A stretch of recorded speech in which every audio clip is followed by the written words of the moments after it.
picture this. You're back in the early 90s. The internet, still a novelty, but a phenomenon that would fundamentally reshape how we connect as humans.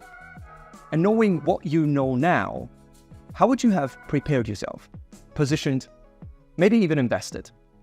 We're now at the cusp of a technological transformation that's going to restructure the course of the global economy forever. Generative AI. According to the president of Microsoft, it's going to be the steam engine for knowledge work that's going to add up to 7% to global GDP by 2030. Do you need a marketing plan for a new product? No problem. How about a generative AI assistant that can produce a first draft of a report, or maybe even a tool that can help doctors produce better medical diagnoses?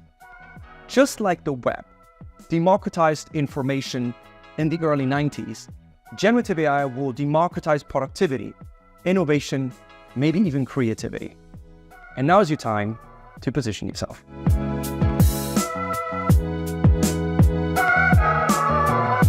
Geopolitics is creating a sense of urgency for companies to adopt generative AI in order to be able to compete at a global stage.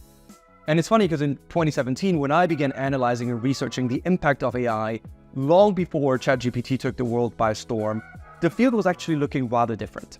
Most of the discourse around AI was really focused within a few niche pockets within society. Business adoption had started, but in reality, the real hype and the real adoption was still set to come.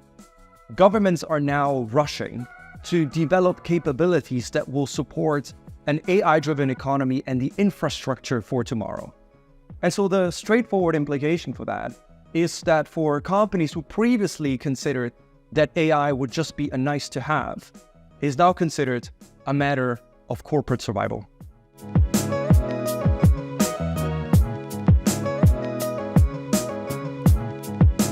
Understanding the high-level implications of generative AI is important, but I always say that the real work starts when we actually think about how we can bring it into our organizations.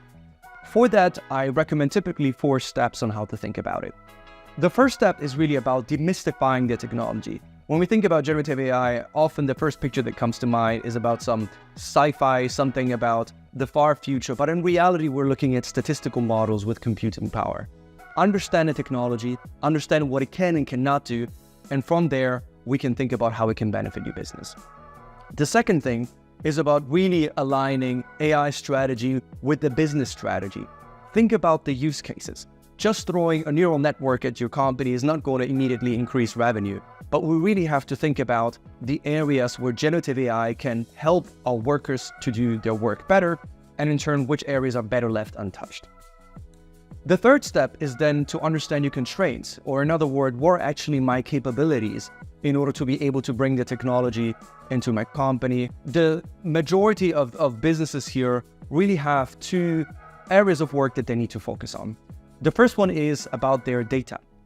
Artificial intelligence fundamentally functions on data. And in order to be able to build generative AI technologies, data needs to be high quality and clean. And the second point is, of course, talent. And that's the people that effectively develop these tools, both within your company or alternatively relying on outside contractors. The final step then is to start small, but to start.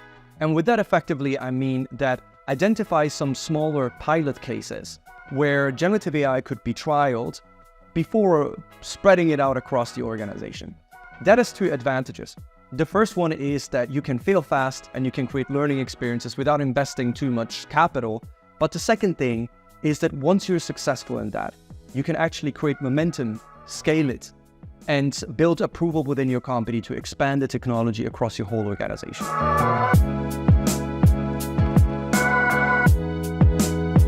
In AI's rise, overlooking ethics creates pitfalls.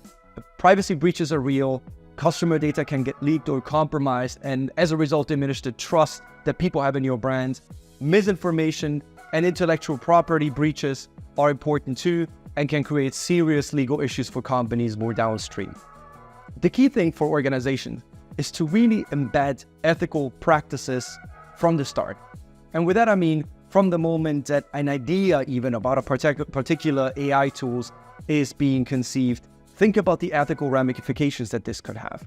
conduct an assessment of the data that is being used, monitor the use of AI really from the beginning all the way to the end user, and of course collect feedback from the people who are most affected by that, as that will provide you a first-hand understanding of how the technology is actually playing out in real life. The other thing to add is that our knowledge is limited, and soliciting external feedback from experts who have been working in this field for decades seems like a good strategy as well. Now, this is important because research shows that customers and businesses generally perceive responsible AI as a competitive advantage. So this is not an issue that excludes innovation, but it's the different side of the same coin. Well, it's obvious that AI has become a massive buzzword.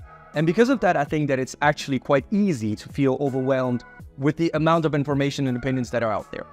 Now, I was lucky enough to have worked with all major AI firms and governments on pretty much all continents, and I really want to use all of this experience to be able to help people cut through the noise and really understand what's at stake here.